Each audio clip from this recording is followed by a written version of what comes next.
नमस्कार, देश की बात में हाजिर है। आज विपक्ष के 17 राजनीतिक दलों की बिहार के पटना में बैठक हुई है। विपक्षी पार्टियों के प्रमुख खुद इसमें शामिल हुए। इसकी मेजबानी नीतीश कुमार ने की तो राहुल गांधी, शरद पवार, ममता बनर्जी, अरविंद केजरीवाल, लालू यादव, अखिलेश यादव, सीताराम येचुरी, स्टालिन जैसे बड़े नेता इसमें शामिल हुए। मकसद 2024 लोकसभा चुनाव लड़ने की रणनीति बनाना रहा। हालांकि मायावती, नवीन पटनायक इत्यादि शामिल नहीं हुए हैं।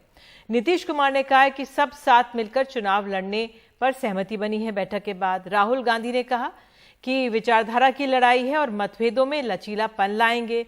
ममता बनर्जी ने कहा कि हम साथ लड़ेंगे। लेकिन आम आदमी पार्टी कांग्रेस से नाराज दिखी है। बयान जारी कर कहा है कि जब तक कांग्रेस सार्वजनिक रूप से इस अध्यादेश का विरोध नहीं करेगी, तब तक जिस बैठक में कांग्रेस होगी वो नहीं जाएंगे। और तीखी नोकझोंक की खबरें आई हैं।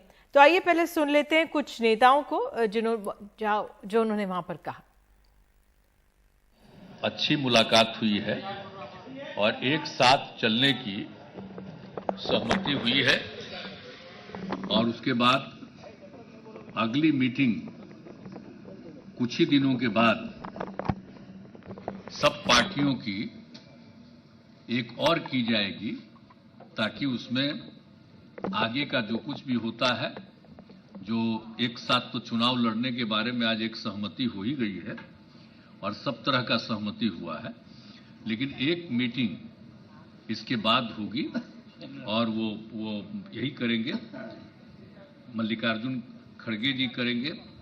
उसके बारे में इन्होंने बता दिया है डेट और वो बताएंगे। अभी हम लोगों ने नहीं कहा कि जल्दी करना है, तो ये लोग अगले महीने जल्दी से जल्दी करेंगे। एक मीटिंग हो जाएगा तो वो तो एकदम समझिए कि वो अंतिम रूप ले लेगा। कौन कहां लड़ेंगे, क्या है, सब चीज के बारे में सब हो जाएगा। हम आगे चुनाव लड़ने की एक कॉमन एजेंडा तैयार कर रहे हैं और हम 10 या 12 तारीख को फिर हमारे इसमें हिमाचल में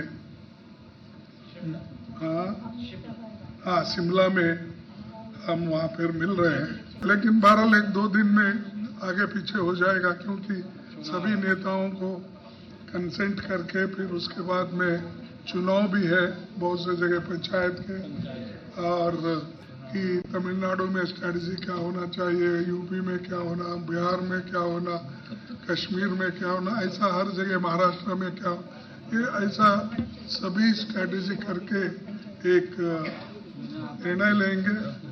हिंदुस्तान की नींव पर आक्रमण हो रहा है, फाउंडेशन पर, इंस्टीट्यूशंस पर, आवाज पर बीजेपी और आरएसएस आक्रमण कर रही है।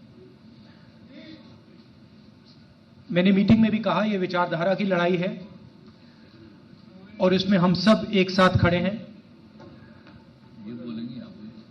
हम में जरूर थोड़ी डिफरेंसेस होंगी, मगर हमने ये निर्णय लिया है कि हम एक साथ काम करेंगे, फ्लेक्सिबिलिटी के साथ काम करेंगे और जो हमारी विचारधारा है जिसको हम शेयर करते हैं उसकी हम रक्षा करेंगे। मगर ये एक प्रोसेस है, ऑपोजिशन यूनिटी की एक प्रोसेस है और यह बहुत गहरी तरीके से आगे बढ़ने जा रही है। पटना से शुरुआत हुआ है, मीटिंग अच्छा हुआ है। 3 चीज नजदीक में है जो रिजॉल्व हुआ है। नंबर 1, वी आर यूनाइटेड, हम लोग एक है। दूसरी बात है, वी विल फाइट यूनाइटेडली, ये दूसरी बात है, हम लोग एक साथ में लड़ेंगे। तीसरी बात ये हुआ है कि हमारा लड़ाई, हमको अपोजिशन मत बोलो, हम लोग भी देश का सिटीजन है, हम लोग भी पैट्रियोटिक है, हम भी देशप्रेमिक है, हम भी भारत माता कहते हैं। मणिपुर जलने से हमारा भी आग जलते हैं। ऐसे हम लोगों ने हेतु तैयार किया कि बीजेपी का तानाशाही जो गवर्नमेंट, जो डिक्टेटरशिप चला रहा है, जो एट्रोसिटीज चल रहा है, एट्रोसिटीज टेरिबल, क्या नहीं किया। हम लोग को जो इलेक्टेड गवर्नमेंट है, हम लोग को उधर में पूरा राजभवन को ऑल्टरनेटिव गवर्नमेंट बना दिया। जो मर्जी करते हैं, जो अगर कोई कुछ बोलते हैं तो उसको खिलाफ में ईडी लगा देता है, सीबीआई लगा देता है। मीडिया को तो पूरा कंट्रोल किया है। और क्या चालाकी करते हैं, छुपी रुस्तम का माफिक बहुत सारे लॉयर को कोर्ट में भेजकर कोई ना कोई केस कर कर हम लोग को खिलाफ में कोई ना कोई सीबीआई होता है, नहीं तो ईडी होता है, नहीं तो पंचायत भी सीबीआई में होगा। ऐसा होता है जो नहीं होना चाहिए। लेकिन बेरोजगारी के बारे में चिंता नहीं करते हैं। स्वार्थ का गठबंधन, निशाने पर हिंदुस्तान। आज वो राजनीतिक दल जो एक दूसरे को आंख नहीं सुहाते थे, एकत्रित हुए एक ऐसे संकल्प के साथ जो भारत को आर्थिक प्रगति से वंचित कर पाए। मैं विशेष आभार व्यक्त करती हूं कि ममता जी ने अपने उचित भाव तब प्रस्तुत किए जब उन्होंने कहा कि अगर राहुल गांधी विपक्ष के लीडर बन गए तो नरेंद्र मोदी को पुनः 2024 में प्रधानमंत्री बनने से कोई नहीं रोक सकता। तो बहरहाल ये तमाम राजनीतिक दल एक साथ नजर आए, लेकिन नाराजगी और रोष आम आदमी पार्टी का नजर आया। उन्होंने बयान जारी करके कहा है कि जब तक कांग्रेस सार्वजनिक रूप से अध्यादेश का विरोध नहीं करेगी, तब तक भविष्य में होने वाली किसी भी मीटिंग में आम आदमी पार्टी नहीं जाएगी। आइए सुन लेते हैं, फिर चलेंगे अपने सहयोगियों के पास। अगर संविधान को आपके आंखों के सामने जलाया जा रहा है, कुचला जा रहा है, तो हार्ड स्टैंड तो लेना पड़ेगा। चाय समोसे खाने के लिए कोई विपक्षी दल एकजुट नहीं हुए हैं, सिद्धांत के ऊपर एकजुट हुए हैं कि संविधान को बचाना है। और संविधान को दिल्ली में भी बचाना है, केरल में भी बचाना है, तमिलनाडु में भी बचाना है। ये आप एक पिक एंड चूज नहीं कर सकते। और जिस जगह पे जहां 15 में से 14 विपक्षी दल एक साथ हैं, एक आवाज में बात कर रहे हैं, वहां पे कांग्रेस क्यों चुप है? तो ये सवाल कांग्रेस को पूछना चाहिए आपको कि कांग्रेस इतने बड़े मुद्दे पे, जहां पे एक तरह से डेमोक्रेसी को खत्म किया जा रहा है दिल्ली में, उस पे आप सफाई नहीं दे रहे हैं। और आपके जो सीनियर लीडर्स है पंजाब के और दिल्ली के, कह रहे कि नहीं, इसमें तो मोदी जी का साथ देना चाहिए। तो आइए इसी पर बात करने के लिए मेरे साथ मेरे सहयोगी मनीष कुमार और शरद शर्मा दोनों मौजूद हैं। मनीष, पहले आपसे, तमाम नेताओं को हमने सुना है, क्या आंकलन, क्या कुछ ठोस ये मजबूती है इस बार जो ये महागठबंधन एक तरह से जो बैठक हुई है, क्या इसका सार समझें? देखिए, जो सार था वो ममता बनर्जी जब अपना रिएक्शन दे रही थी इस मीटिंग में, जब प्रेस कॉन्फ्रेंस चल रहा था, उन्होंने सबसे अच्छे तरीके से समअप किया था कि 2024 का लोकसभा का चुनाव हमें साथ लड़ना है, इसलिए हम एकजुट रहेंगे। हमारे अंदर कुछ मुद्दे हैं जिसके बारे में राहुल गांधी ने भी स्वीकार किया था कि अंतर्विरोध हैं, लेकिन इसको बैठकर मिलकर बात करके सुलझाया जाएगा। तीसरी बात जो है कि ये जो बैठकों का आज जो है दौर शुरू हुआ है, बैठकें और होंगी। कुछ मुद्दे आज सुलझे हैं, कुछ मुद्दे आगे सुलझेंगे।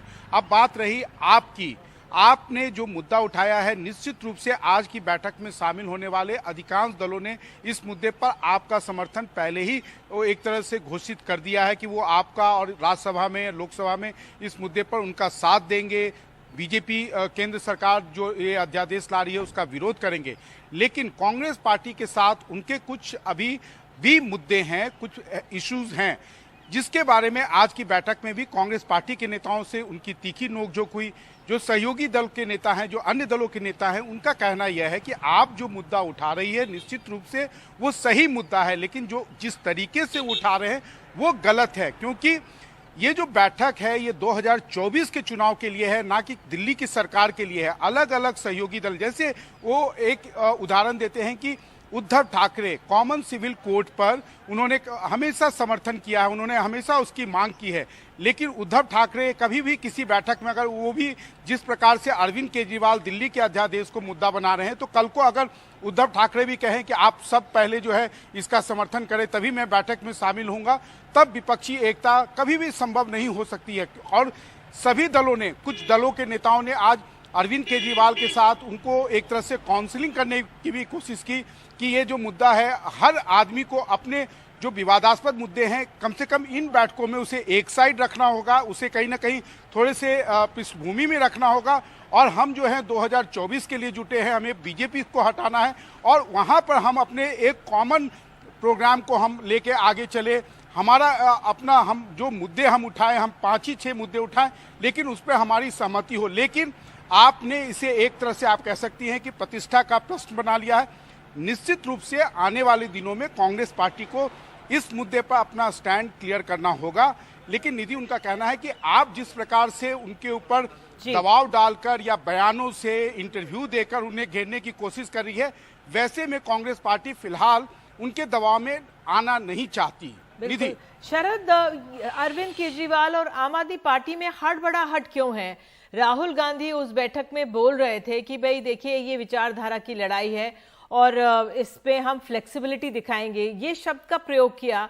नीतीश कुमार क्या ज्यादा राहुल गांधी या कांग्रेस को तवज्जो दे रहे थे, ये खींच थी? या ममता बनर्जी को भी हमने सुना, उन्होंने पूरा एक तरह से साफ खाका खींच दिया कि क्या निकल कर आया है।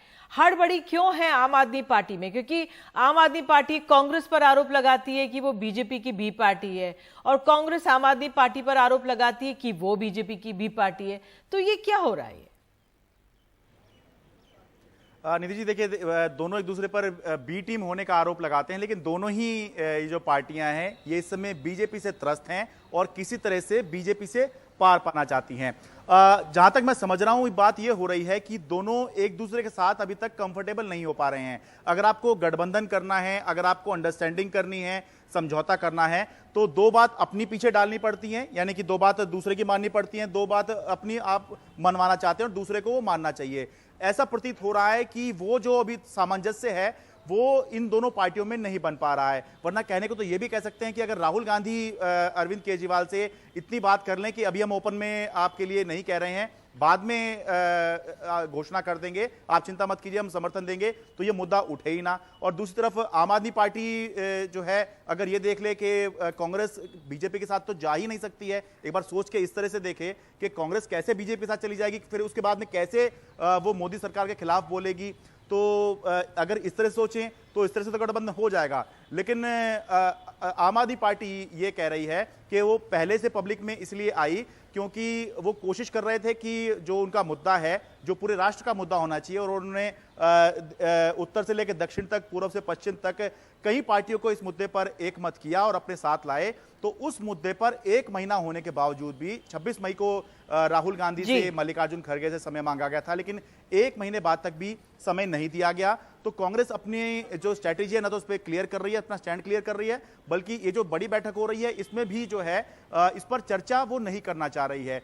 तो इसीलिए जो है पहले भी ये बात लग रही थी कि ऐसी बात हो सकती है कि वॉकआउट हो जाए, लेकिन आज वॉकआउट नहीं हुआ। लेकिन इतना जरूर हुआ कि अरविंद केजरीवाल बैठक में तो शामिल हुए, लेकिन इसके बाद जो प्रेस कॉन्फ्रेंस हुई उसमें वो शामिल नहीं हुए। खैर, बिल्कुल शरद, हमने ये देखा है कांग्रेस ने, आपको याद होगा कि महाराष्ट्र का जो सावरकर का मसला था उसमें एक तरह से चुप्पी साधने की, क्योंकि शिवसेना के साथ एक तरह से विचारधारा की बात आ रही थी, तो सहयोग किया। तो यहाँ पर भी अब विपक्षी नेताओं को, तमाम विपक्षी दलों को एक दूसरे के साथ लचीलापन दिखाना होगा, नहीं तो जो ये बैठकें हो रही हैं कितनी कारगर साबित होंगी, एक सवाल बन के रह जाएगा। शरद, आपने और मनीष, आपने हमसे बात की, हमें समझाया, इसके लिए बहुत बहुत धन्यवाद।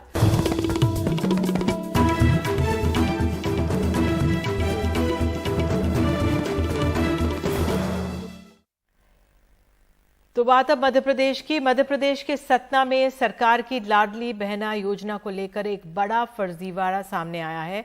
2000 से ज्यादा महिलाओं ने शिकायत की है कि उनके मोबाइल पर खाते में योजना के पैसे जाने का मैसेज आया, लेकिन बैंक तक पैसा नहीं पहुंचा। प्रशासन का कहना है कि वो इस मामले की जांच कर रहे हैं। सतना में इन लाडली बहनों के हाथों में ठगे जाने का शिकायती आवेदन है। आरोप है कि लाडली बहनों के 1000 रुपए मिलने का मैसेज मोबाइल में तो आया लेकिन खाते में नहीं। तो पंजाब बैंक में नहीं आया, सब लाडली बहना से जो दिल्ली गुड़गांव में जा रहा। हम लोग के आदमी बोलते कहाँ खाता खुलवाए, हम बोले पंजाब में खुलवाए। अब आप गाली गलूज देते हैं, बोलो कहे जाकर नीति मुश्किल से जाके बात करो, जैसे करवाई हूँ करें। तो बेचारी बोल रही है कि मदद होगा, पर कुछ मदद नहीं हो रहा। पुलिस थाना सब कुछ कर चुके हैं। बहुत परेशान है सर। अकाउंट हम दूसरा खुलवाए नहीं, यहाँ आते रहे सिलाई सीखने और आधार कार्ड 2 फोटो यहाँ दिए थे तो उसके द्वारा दूसरा अकाउंट खुल गया है। और हम लाडली बहना फार्म भरे थे तो उसमें पैसे नहीं आए, दूसरा अकाउंट दी थी। इन हितग्राहियों के लिए न सिर्फ लाडली बहना बल्कि तमाम सरकारी योजनाओं का पैसा गुड़गांव के किसी खाते में जा रहा है। महिलाओं का आरोप है कि कौशल विकास केंद्र में इन्होंने अपना रजिस्ट्रेशन करवाया था, संबंधित कंपनी ने तमाम दस्तावेज लिए थे, शायद उससे ही ये फर्जी खाते खुले। उधर प्रशासन जांच की बात कह रहा है। पहले कौशल विकास योजना में खाता उनका खुला था, तो खाता उन्हीं के नाम से है, उन्हीं की आईडी है, उन्हीं का आधार कार्ड, उन्हीं का डीबीटी है उसमें है और उन्हीं के मोबाइल नंबर भी दर्ज है। लेकिन चूंकि वो खाता खुला था उसके बाद उन्होंने कभी उसको देखा नहीं, तो वो दूसरा खाता यूज करते थे। तो जब मैसेज आया उन्होंने देखा कि मैसेज तो आया हुआ है, लेकिन जिस खाते को यूज कर रहे हैं उस खाते में पैसा ना करके दूसरे खाते में है जो कि उन्हीं के नाम से है। वो अलग बात है कि वो सतना से बाहर की बैंक में एनरोल्ड है तो उनको हम सतना में ट्रांसफ़र करा, वो एक अलग चीज़ है। चूँकि किसी के नाम से खाता खुला है और वो खाता आधार और डीबीटी इनेबल्ड है, तो आधार चूँकि लाडली बहना योजना में हमने किसी का खाता नंबर नहीं लिया था, जो उनके समग्र से और आधार से लिंक खाता है वो सिस्टम उसे ऑटोमेटिक पिक करता है। दैट्स वाई उनका पुराना खाता पिक हुआ है, तो उस खाते को हम यहाँ पे ट्रांसफर करा दें। सतना में 1-2 नहीं पूरी 2200 महिलाओं की शिकायत है कि उन्हें योजना का पैसा नहीं मिला और उनके साथ फर्जीवाड़ा हो गया। प्रशासन खाता ट्रांसफर कराने की बात कह रहा है, लेकिन सवाल यह है कि खाता कहीं भी हो पैसे क्यों नहीं निकले। ऐसे में क्या ये सिर्फ एक तकनीकी चूक है या फिर भ्रष्टाचार। सतना से अपने सहयोगी ज्ञान शुक्ला और भोपाल से कैमरा पर्सन रिजवान खान के साथ अनुराग द्वारी, एनडीटीवी इंडिया। देश की सबसे बड़ी IT company Tata consultancy services यानी टीसीएस में नौकरी के बदले रिश्वत लेने का मामला सामने आया है। अभी इस घोटाले की जांच चल रही है, लेकिन एक अनुमान है कि करीब 100 करोड़ रुपए कमीशन का खेल हुआ है। टीसीएस को जब विसल ब्लोअर ने इस मामले की जानकारी दी तो जांच की गई। जांच में ये सामने आया कि टीसीएस के कुछ सीनियर अधिकारी कैंडिडेट को नौकरी देने के बदले स्टाफिंग फर्मों से रिश्वत ले रहे थे। आरोपों के घेरे में टीसीएस के रिसोर्स मैनेजमेंट ग्रुप के ग्लोबल हेड ईएस चक्रवर्ती हैं। रिसोर्स मैनेजमेंट ग्रुप की कंपनी में रिक्रूटमेंट का काम देखती है। आरोप है कि कई सालों से स्टाफिंग फर्म से पैसे लिए जा रहे थे। कई हफ्तों की जांच के बाद टीसीएस ने रिक्रूटमेंट के हेड को छुट्टी पर भेज दिया है। वहीं रिसोर्सेज मैनेजमेंट ग्रुप के 4 अधिकारियों को निकाल दिया गया है। साथ में 3 स्टाफिंग फर्मों को ब्लैकलिस्ट कर दिया गया है।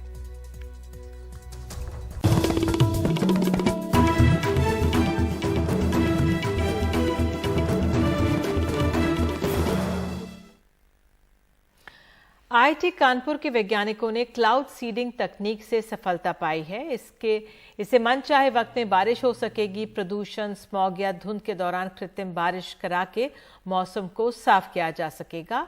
और सेस्ना एयरक्राफ्ट की मदद से आईआईटी परिसर में के जो ऊपर की हवा में केमिकल पाउडर ब्लास्ट किया और ये परीक्षण डीजीसीए की अनुमति के बाद हुआ है। और इसी पर बात करने के लिए हमारे साथ मनिंद्र अग्रवाल हैं, प्रोफेसर आईआईटी के। बहुत बहुत धन्यवाद सर जुड़ने के लिए। तो ये जो क्लाउड सीडिंग की बात हमने विदेशों में सुनी थी, अब आईआईटी कानपुर ने सफलता पाई है। बताइए ये कितना महत्वपूर्ण है और कब इसका हम प्रयोग कर सकेंगे, कब? जी हाँ, ये लगभग उसी प्रकार का सिस्टम है जिसका प्रयोग विदेशों में भी होता है। और इसके लिए जो कुछ अटैचमेंट्स हमने यूएस से इंपोर्ट किए थे और फाइनली सब सेटअप करके डीजीसीए के अप्रूवल के बाद इसको फ्लाई किया है। और अभी जिस दिन हमने ये इसको फ्लाइट करी थी कल सुबह, तो उस दिन पानी शुरू से रात से ही बरस रहा था। तो इसके लिए हम इसको कह नहीं सकते कि सीडिंग की वजह से पानी बरसा। तो उसका ट्रायल के लिए हमें एक दिन का इंतजार करना पड़ेगा जब पानी ना हो लेकिन क्लाउड्स हो, तब फिर जाके हम सीडिंग करके देख पाएंगे कि वाकई में इससे पानी बरस रहा है कि नहीं। बिल्कुल लेकिन हम सही लोग जी, आपने सही कहा, क्योंकि मैंने भी यही कहा है कि सीडिंग तकनीक में सफलता पाई है। तो कैसे क्या होता है, जरा ये बताइए हमें। श्योर। तो इस सीडिंग में जैसे आप वीडियो में देख रहे हैं, एक फ्लेयर का प्रयोग होता है, और ये फ्लेयर के अंदर जो कंटेनर में मिक्सचर होता है, जिसमें कि कॉमन सॉल्ट, सिल्वर आयोडाइड और कुछ और इस तरह के केमिकल्स का बहुत फाइन ग्रेन, करीब 5 से 10 माइक्रोन के हर एक पार्टिकल होते हैं, वो बनाया जाता है और उसको फ्लेयर के थ्रू स्प्रेड किया जाता है। और थोड़ा क्योंकि फ्लेयर से थोड़ी हीट मिलती है, तो ये जो मिक्सचर के पार्टिकल्स हैं ये थोड़े हवा में ऊपर जाते हैं, और तो इसलिए इसको एयरक्राफ्ट को जस्ट क्लाउड्स के नीचे लेके जाते हैं, जिससे कि ये पार्टिकल्स क्लाउड में चले जाएं। और जस्ट क्लाउड में जैसे ही जाते हैं तो हर एक पार्टिकल के चारों तरफ कंडेंसेशन होने लगता है पानी का, और थोड़ी देर बाद वो ड्रॉपलेट बन के नीचे गिरने लगते हैं। तो इस तरह से रेन होता है जी। तो ये कितने बड़े पैमाने पर हम कर सकते हैं, इसके लिए क्या क्या जरूरत होगी? सबसे बड़ी जरूरत तो ये है कि क्लाउड्स होने चाहिए, और क्लाउड्स में थोड़ा पानी की मात्रा ठीक ठाक होनी चाहिए, वरना सीडिंग से फायदा नहीं होगा।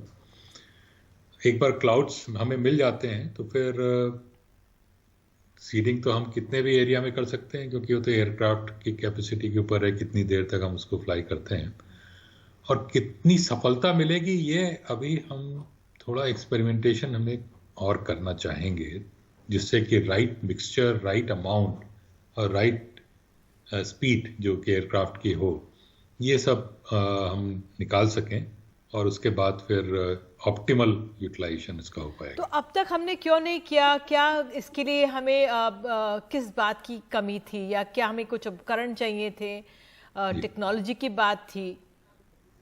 जी, एक्चुअली हम प्रयास तो 2017 से कर रहे हैं, लेकिन समस्या ये थी कि कोई एयरक्राफ्ट ऐसा नहीं था जिसमें कि ये सीडिंग का इक्विपमेंट लगा हुआ हो। सीडिंग इक्विपमेंट बनता है ये यूएस में। तो जब हमने उसको ऑर्डर प्लेस किया 2019 में, तो उसके बाद कोरोना काल आ गया, सारी चीज़ें बंद हो गई, तो लगभग 2 साल लगे उस इक्विपमेंट को हमारे पास पहुंचने में। उसके बाद उनके इंजीनियर्स आए, उन्होंने यहाँ पूरा सेटअप किया। सेस्ना जो यूएस में कंपनी एयरक्राफ्ट बनाती है, उसके भी अप्रूवल चाहिए, क्योंकि उनके एयरक्राफ्ट में हम एक्सटर्नल मॉडिफिकेशन कर रहे हैं। ये जो आप इक्विपमेंट देख रहे हैं ये विंग पे लगा हुआ है एयरप्लेन के, तो क्या ये एयरवर्दी रहेगा, ये पहले उन्होंने सर्टिफाई किया। उसके बाद डीजीसीए का नंबर आया, उनको भी सर्टिफाई करना होता है। तो उन सब ने अपने डिटेल इवैल्यूएशन किए, सर्टिफाई किया, और तब जाके हम इसको फ्लाई कर पाए। जी मनेंद्र जी, संक्षेप में मैं ये कि जो हमारे किसान बहुत परेशान हो जाते हैं जब बारिश नहीं होती, तो क्या वहां पर ये लाभकारी होगा? वहां पे क्या इसका प्रयोग किया जा सकेगा?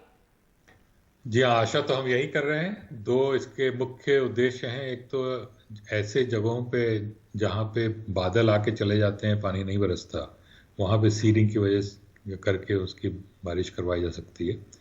दूसरा, शहरों में, बड़े शहरों में कई बार नवंबर दिसंबर के महीने में पॉल्यूशन बहुत अधिक हो जाता है। बिल्कुल।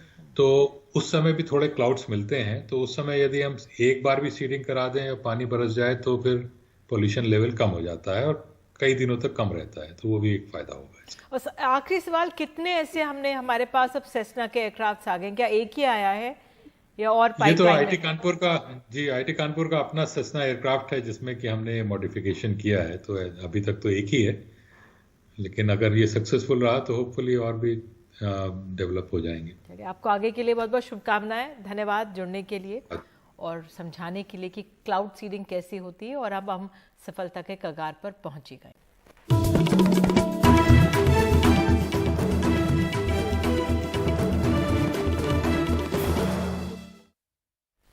असम के 22 जिलों में आई बाढ़ से लगभग 4,96,000 लोगों पर गहरा असर पड़ा है। गुरुवार को हालात और गंभीर हो गए। एक आदमी की तुमुलपुर में डूबने से मौत हो गई। बाढ़ के पानी से 14,000 से ज्यादा हेक्टेयर खेतिहर जमीन डूबी हुई है। असम भूटान सीमा पर तुमुलपुर जिले के दरंगा में सीमेंट का बना जो पुल था वो बह गया। पड़ोसी देश भूटान में भारी बारिश के कारण ये बाढ़ आई है। ये सड़क भूटान को भारत ये सबसे नज़दीकी राष्ट्रीय राजमार्ग से जोड़ती है और यहाँ बहुत से व्यावसायिक वाहन गुजरते हैं।